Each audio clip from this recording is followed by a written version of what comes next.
Are you a plonker, a flight sim plonker? Well, I am. I like to plonk that aircraft in those riverbeds, those difficult to reach clearings. Well, if you fall into that category, you might fancy a double ender. Let's plonk away. Let's get the battery on. We now have power to the aircraft, so let's get those avionics switched on. And that'll bring our instruments to life. This payware add-on is from gotfriends and features a host of add-ons and configurations. Ah yes, we have life. Default is the GTN 650. Some payware options are supported. This aircraft is a modified Piper Cub, but look at the improved visibility. It's like sitting in a helicopter.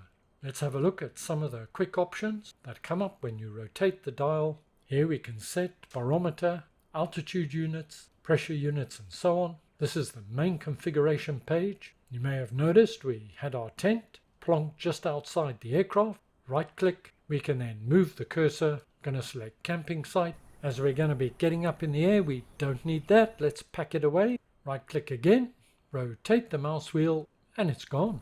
There's a bucket load of different configuration options available. I'm not going to run through them all, but also includes how much dirt is on your aircraft, just adding that extra touch, that extra bit of realism. Let's exit this menu now and see what else is available. Aircraft speed reference. Rotate the dial one more time and we get to the maintenance page. I'll leave that for you to explore. There's a realism setting available and dynamic wear and tear. Back to the main engine display. Select the center button and on the right hand side we can vary the displays to show speed, heading and other various helpful parameters. We'll leave it on the engine for now for startup. Let's turn on our transponder. We're not at a runway right now, so I can turn it directly to Alt, and you can dial in the transponder code to suit your requirements. I'm going to be starting my engines any minute now, so let's put on the nav light.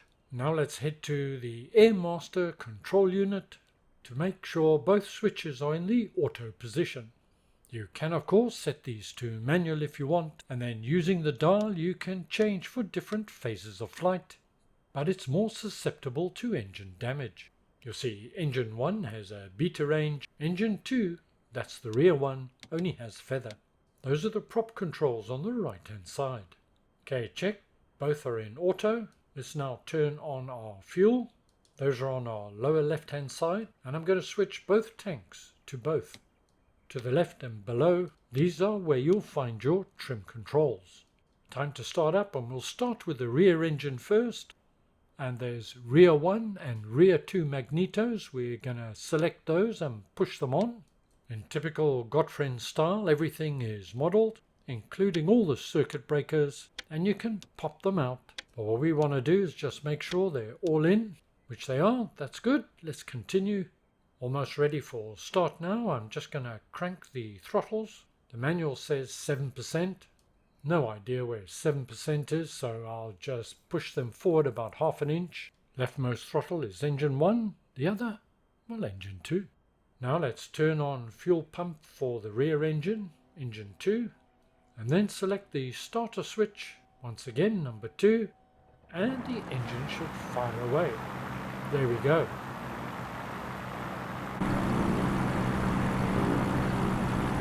Alternator on for engine 2. Now we can turn our attention to engine 1.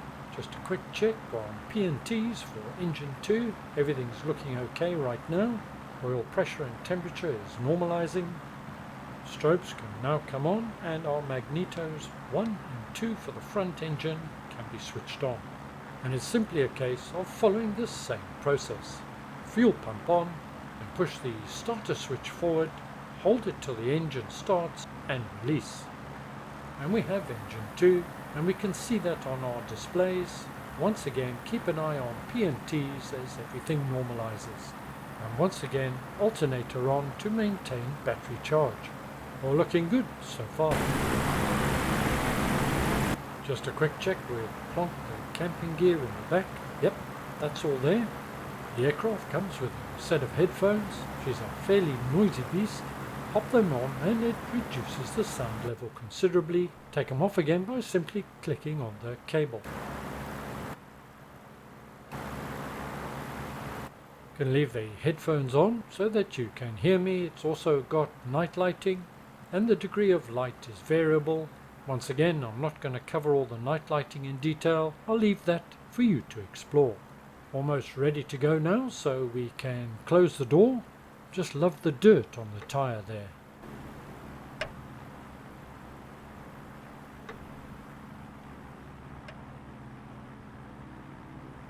Time to get away. The blue handle down there, that's the parking brake. We can take that off. Throttle's still slightly advanced, so we start to move. No airport, just a road. We'll find a straight stretch and get away. Landing lights on.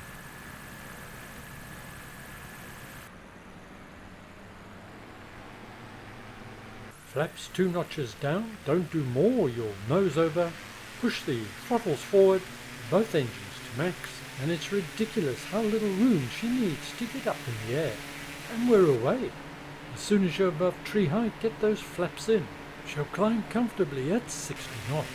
The DoubleEnder is easy to handle, very responsive, and a pleasure to fly. Just keep your eye on the PMTs. Coming back on both throttles, just a tad. And once you're up and away, well, it's time. It's time to have a little bit of fun and plonk her down wherever you fancy.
DoubleEnder's stall speed with full flap is about 31 knots according to the specifications, but using a fairly steep approach, holding your nose up, I've found it to be as low as 20 knots, allowing for a fairly precision approach in those difficult to land places.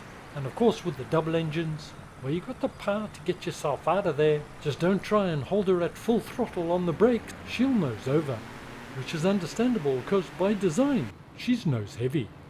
The last stage of flaps is more like a speed brake than anything else, so use it cautiously. You'll lose speed fairly quickly. Also interesting to note that in addition to the spoilerons, the leading edge of the wings have automated slats, further decreasing your lift. Yes, this aircraft actually existed and was flown. Not much on YouTube about it at the moment, but there is a very interesting video from Backcountry Pilot worth a watch, link in the notes below. Gotfriends seem to just have a knack for picking those eccentric aircraft perfect for us bush pilots.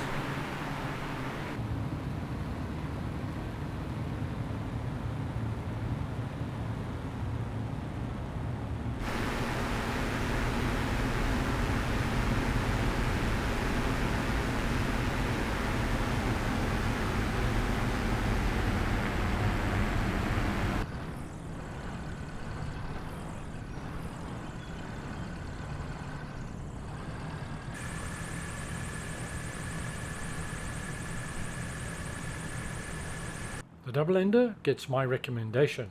And to all you bush pilots out there, happy plonking. This is the Sim Hanger. My name's Mark. Thank you very much for watching. Stay well, look after yourselves. I'll see you all again very soon. And bye for now.